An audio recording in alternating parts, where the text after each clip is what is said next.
हम किसी भी रिलीजन को क्यों फॉलो करते हैं? क्योंकि हमारा मानना होता है कि कोई तो है इंसानों के परे जो इस धरती को चला रहा है। विश्वास तक तो ठीक है, लेकिन जब ये विश्वास यकीन में बदल जाए तो आंखों के आगे पर्दा सा आ जाता है, जिसकी वजह से हम इंसानियत को भी नहीं देख पाते। रिलीजन का ऐसा ही पर्दा लॉरी वेलो को इतना अंधा कर दिया था कि उसे अपने बच्चों की जिंदगी के बारे में एक पल को भी ख्याल नहीं आया। ना ही सिर्फ उसके बच्चे, इस अंधविश्वास ने और भी लोगों की जान ली है। मैं आपका स्वागत करता हूं क्राइम की एक और सच्ची घटना में, जिसमें हम जानेंगे लॉरी वेलो केस के बारे में।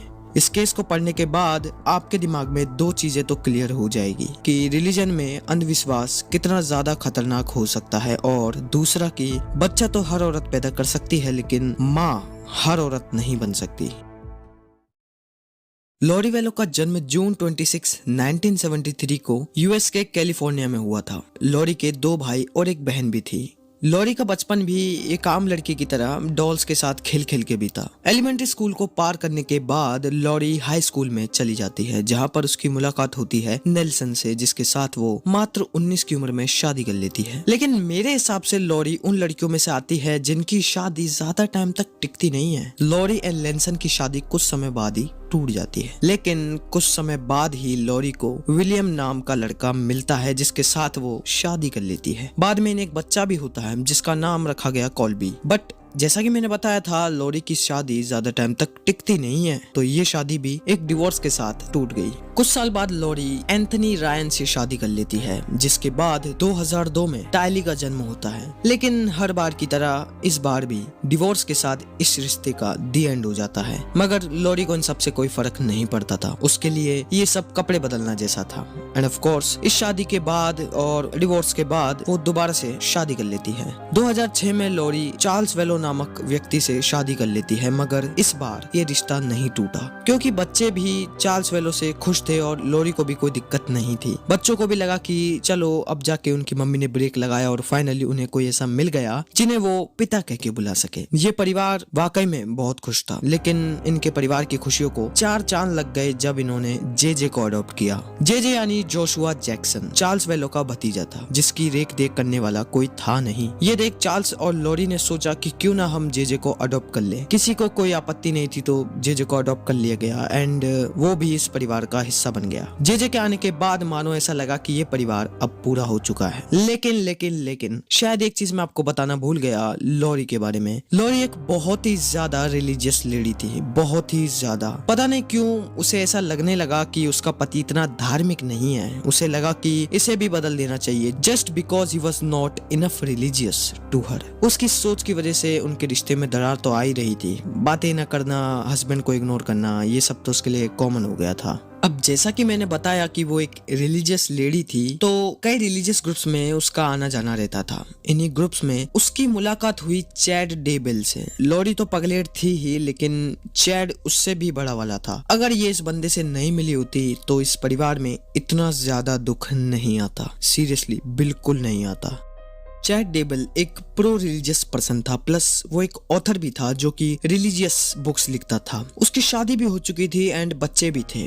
वो लोगों से अच्छे से बातें करता था, उसकी किताबें भी अच्छी चल रही थी। तो दिक्कत कहाँ थी? देखो, अब जो मैं आपको बताने वाला हूँ उसको थोड़ा ध्यान से सुनना, क्योंकि इसी बेसिस पर आप अनुमान लगा लोगे कि चैड कितना ज्यादा अंधभक्त था। चैड ये मानता था कि गॉड यानी कि जीसस क्राइस्ट जल्द ही धरती पर दोबारा जन्म लेंगे, लेकिन उनके आने से पहले धरती पर एक बड़ी आपदा आएगी, जिसकी वजह से धरती पर सिर्फ 1,44,000 लोग ही बच पाएंगे, और इन लोगों को गाइड करेगा चैड और उसकी पार्टनर, जिसकी जगह उसने लॉरी को दे दी थी। इतना ही नहीं, वो लोगों को 2 कैटेगरी में बांटता था, light spirit and dark spirit. उसके हिसाब से लाइट स्पिरिट वाले बिल्कुल सही तरह से जीवन जी रहे हैं, लेकिन डार्क स्पिरिट वालों की आत्मा खराब हो चुकी है। वो डार्क स्पिरिट वालों को ज़ॉम्बी कह के बुलाता था। उसका मानना था कि डार्क स्पिरिट वालों को मारकर ही उन्हें मुक्त किया जा सकता है। मैं समझ सकता हूँ आप क्या सोच रहे हो कि ये कितना मूर्ख इंसान है और इसकी बातों में केवल एक मूर्ख ही आ सकता है, लेकिन इस दुनिया में मूर्खों की भी कमी नहीं है। जिन मूर्खों की मैं बात कर रहा हूँ वो है लॉरी वेलो एंड उसका भाई एलेक्स कॉक्स, COX। कॉक्स। ये दोनों चैड की इस विचारधारा को इतना मानते थे कि चैड इनके लिए गॉड से कम नहीं था। आप कह सकते हो कि ये दोनों अंधविश्वास के प्रो मैक्स लेवल पर पहुंच चुके थे। चैड ने लोगों की पूरी लिस्ट बना रखी थी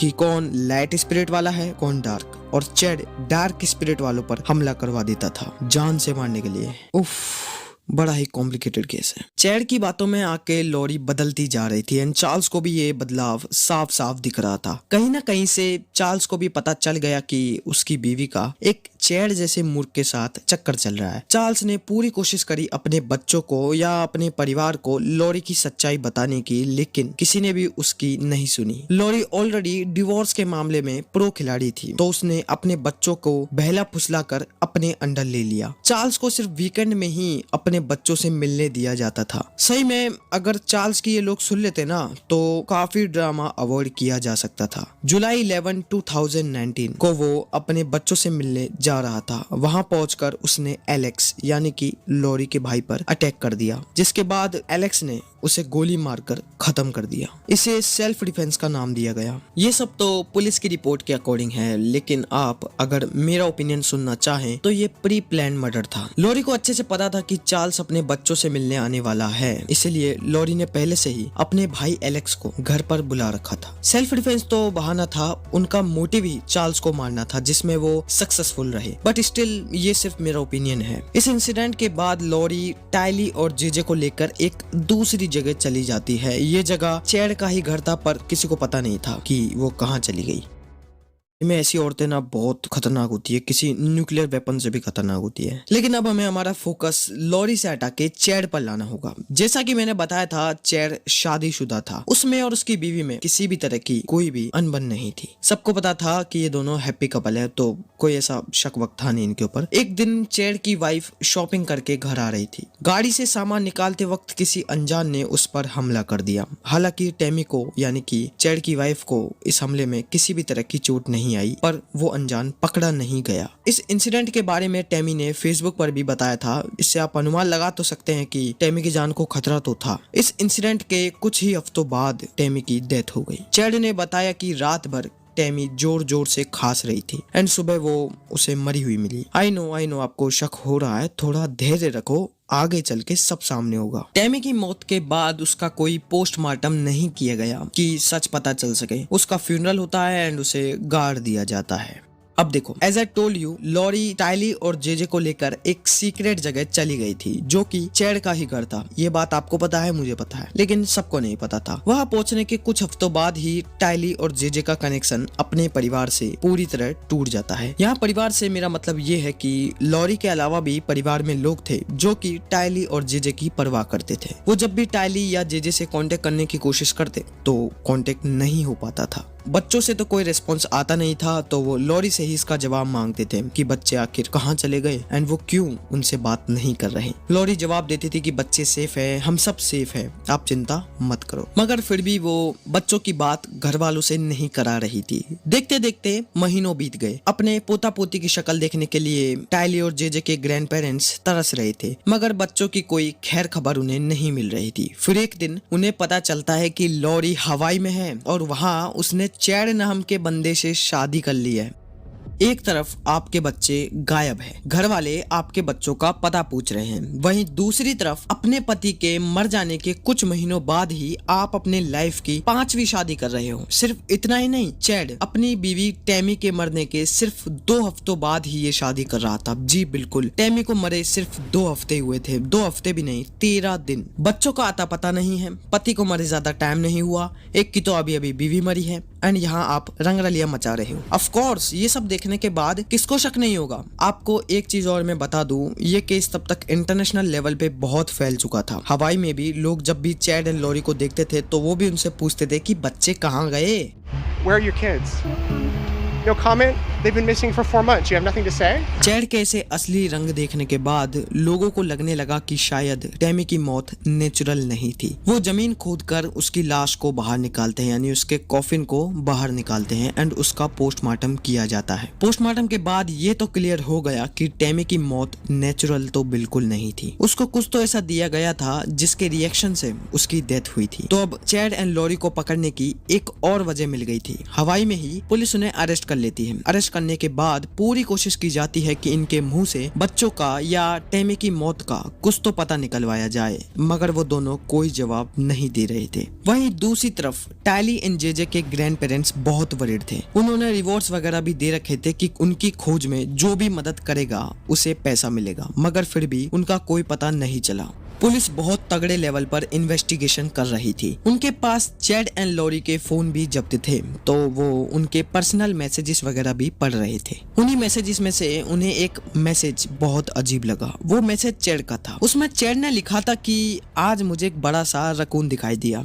जिसको उसने बंदूक से शूट करके मार दिया एंड अब वो रकून उनके आंगन की पेट सिमेट्री में गड़ा हुआ है। मगर क्या सच में वो इधर एक रकून की ही बात कर रहा है या मामला कुछ और है? जून 9, 2020 पुलिस द्वारा एक सर्च ऑपरेशन चलाया जाता है। उस मैसेज में जिस सेमेट्री की बात की गई थी उसे खोदा जाता है एंड वहां उन्हें किसी इंसान के अवशेष या फिर रिमेन्स मिलते हैं। उस सिमेट्री से ही कुछ मीटरों की दूरी पर एक और इंसानी कंकाल मिलता है। जैसा कि आप लोग ने अनुमान लगा ही लिया होगा, अगले ही दिन ये कंफर्म हो गया कि ये दोनों रिमेन्स टायली एंड जेजे के ही थे। इन दोनों बेचारों को तो 2019 के सितंबर में ही मार के गाड़ दिया गया था एंड इनको मारकर गाड़ने वाला भी कौन था? इनके प्यारे मामा एलेक्स कॉक्स, जो कि इनके कंकाल मिलने से पहले ही नेचुरल कॉज की वजह से मर चुका था। इस बात को पचाना बड़ा मुश्किल है कि जिनके साथ टायली एंड जेजे को लगता था कि एक खरोच तक नहीं आएगी, वो ही इनको इस तरह से मारकर गाड़ गए।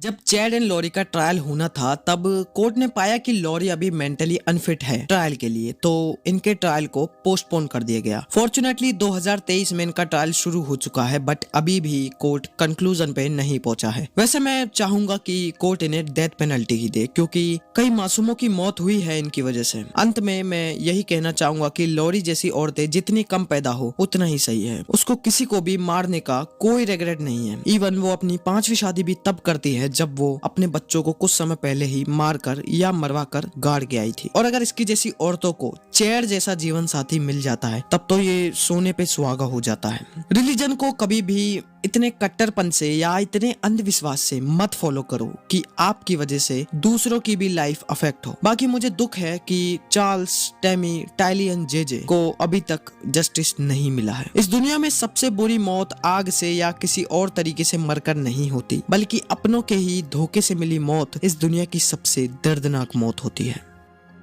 तो कैसी लगी आपको ये वाली क्राइम की सच्ची घटना? कमेंट करके बताया करो। बाकी अगले फ्राइडे दोबारा मुलाकात होगी क्राइम की एक और सच्ची घटना के साथ। बाय।